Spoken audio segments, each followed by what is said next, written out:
11هەمین ئاهەنگی پێشبڕکێی نووری دڵانە کە بۆ 15 کەس لە هەڵگرانی قورئانی پیرۆز سازدرا بوون بۆ ئاستەکانی 5 جوز 10 جوز و 20 جوز و 30 جوزئی واتە حافظی قورئانی پیرۆز. پێشبڕکێکە بە دوو قۆناغ تێپەڕ بوو، یەکەم و دووەم و سێمی ئاستی 20 جوزئی و 30 جوزئی خەڵاتی عومڕەیان پێشکەش کرا و ئەوانی تریش بە بڕێک پارە خەڵات کران. ئەمە وەکو دەستەی پێشبڕکێیەکان یەکێک لە کارەکانمان ساڵانەکردنەوەی پێشبڕکێیەکە سەرتاسەریە لەسەر ئاستی نووسینگەی دەستگا و سەرجەم لە قوبازنەکان.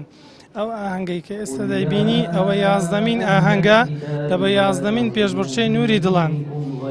پێشبڕکێی نووری دڵان بە دوو قۆناغ بەڕێوە دەچێتن. قۆناغی یەکەم لە هەر لە قوبازنەیە کە ئەنجام دەدرێ یەکەمەکانی بەسەر دەکەون لە بۆ قۆناغی دووەم. لە قۆناغی دووەم لە هەموو لە قوبازنەکان دێن لە نووسینگەی دەستگا هەڵسەنگاندنیان لە بۆ دەکرێت. لە هەڵسەنگاندنی قۆناغی دووەم یەکەم و دووەم و سێمی سەر ئاستەکان دیاری دەکرێتن لەلایەن لێژنەیەکی باڵا.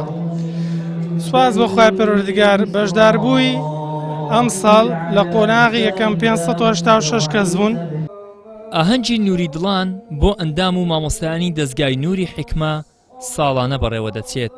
قورئان لەبەرانی دەستگای نووری حیکمە دەڵێن ئەم پێشبڕکێیانە دەرفەتێکە بۆ ئەوەی بەردەوام بین لەگەڵ قورئان و لێیدا نەبڕین.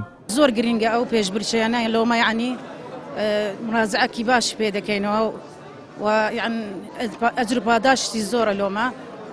سوپاسی هەموو ئەوانەی دەکەن کە ئامادەبوونی ئەو پێشبڕکێیانە بە سوپاسی مامۆستەکانمان دەکەن کە زۆرماندی دەبن لەگەرمان حتا ئەو ئاستەی بینینەمە ئەو دەرەجە پلەی باشە بینینەوە. سوپاسی هەموو مامۆستەکانی نووری حیکمە دەکەن. طبعا یەکێک لە کارە گرنگ و پیرۆز و جوانەکانی دەستگای نووری حیکمە کە احتیمامەکی زۆر بە قورئانی پیرۆز داتن هەم لە لەبەرکردنی هەمیش لە بۆ ئەوەی لەبیر نەکرێ و بەردەوام لەگەڵ دابژی لە مسابقاتەکانە کە ئەو مسابقاتان الحەمدولیلا بێتە هۆی ئەوەی کەوا ئێمە ینی شەو و ڕۆژ لەگەڵی بەردەوام بین لێدا نەبڕێن لەوەی بتوانین لەبیری دەکەین.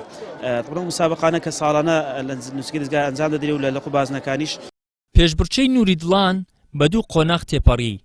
لە قۆناغی یەکەمدا 586 فێرخواز بەشداریان تێدا کرد بۆ هەر 4 ئاستەکە، بەڵام تەنها 132 کەس گەیشتنە قۆناغی دووەم و لەو قۆناغەشدا تەنها 15 کەس وەک یەکەم و دووەم و سێمی هەر 4 ئاستەکە دیاری کران و ئاهەنگیان بۆ ئەنجام درا و خەڵاتی شایستەیان پێشکەش کرا.